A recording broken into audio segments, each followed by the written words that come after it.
Welcome back to Closing Arguments. It is time now for tonight's Tank Takes. This is a segment where we take stories that fall a little off the beaten path of crime and justice and get our experts to weigh in. And the think tank is still with us. Is everyone ready? All right, our first story of the night. We are calling this one Donut Driver. Sunday in Atlanta, the driver of a pickup truck was pulled out through his window and arrested by a Georgia State Patrol officer after doing donuts in the middle of a crowded intersection. Video taken from a nearby apartment captures the pure chaos.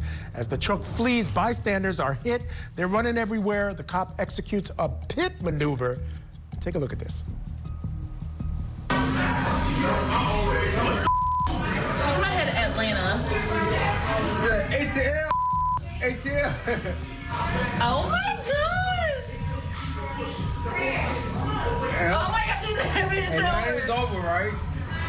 Oh, now somebody else wanted to do it. That's it. The cops go.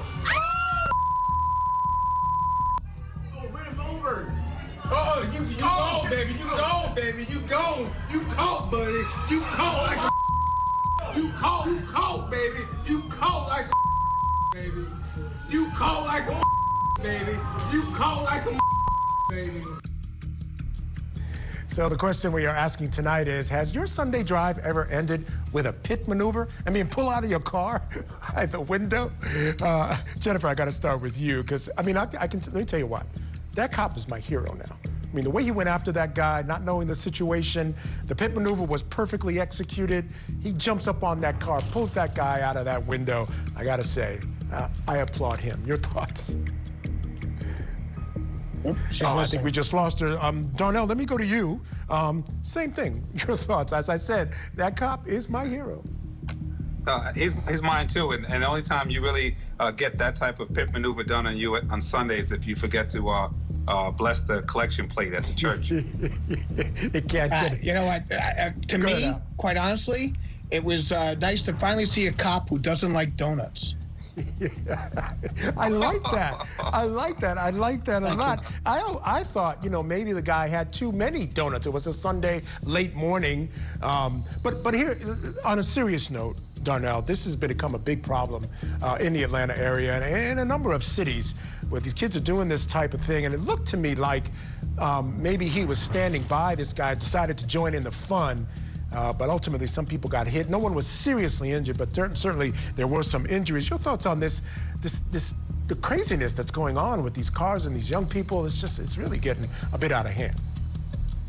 My thoughts are twofold. One, I went to school in Atlanta, Clark, Atlanta, and we would get together and ride our motorcycles sometimes up to Hula Hanks, Conyers. My problem is always you get one or two guys that act crazy on a motorcycle, and then by the time the Johnny-come-lately police show up, they go crazy on whoever they can find. So obviously there was a car before this that got away, and they took all that vengeance out on this one guy. And so it's never really fairly administered justice, but they have to grab somebody.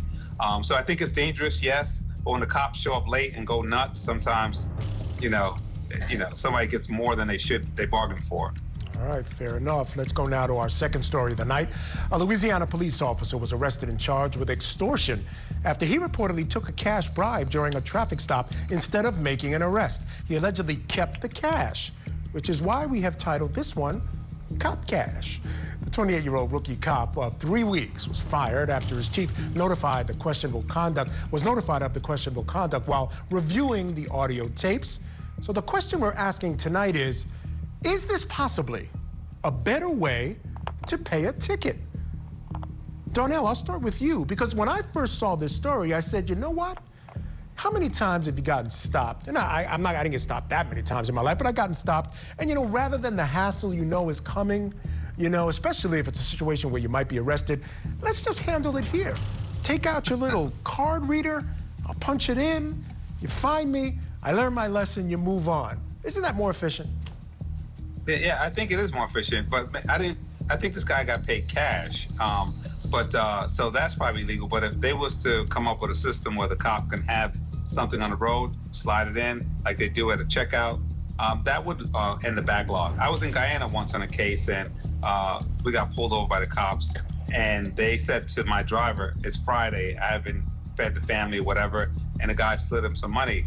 And I said, what happened? And he said, that happens every Friday. It's just what they do. So, this country is not built for that. And so I think that it's not a good way to end a backlog. You're going to end up in jail. Yeah, no doubt about it. All right, let's go to our final story of the night. We have this one named, You Can't Catch Me. A Florida man was arrested after he allegedly put $300 worth of stolen Walmart merchandise in his pants. A Walmart loss prevention officer noticed the suspect. When confronted, the suspect said, "You can't catch me." Shortly after fleeing, the man was indeed caught by a police officer about half a mile away in his red Kia.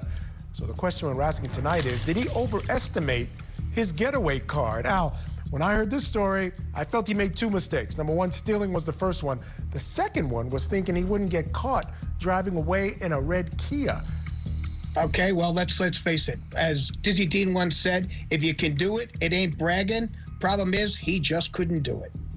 All right, it is time for us to take a break, folks. Think Tank is still going to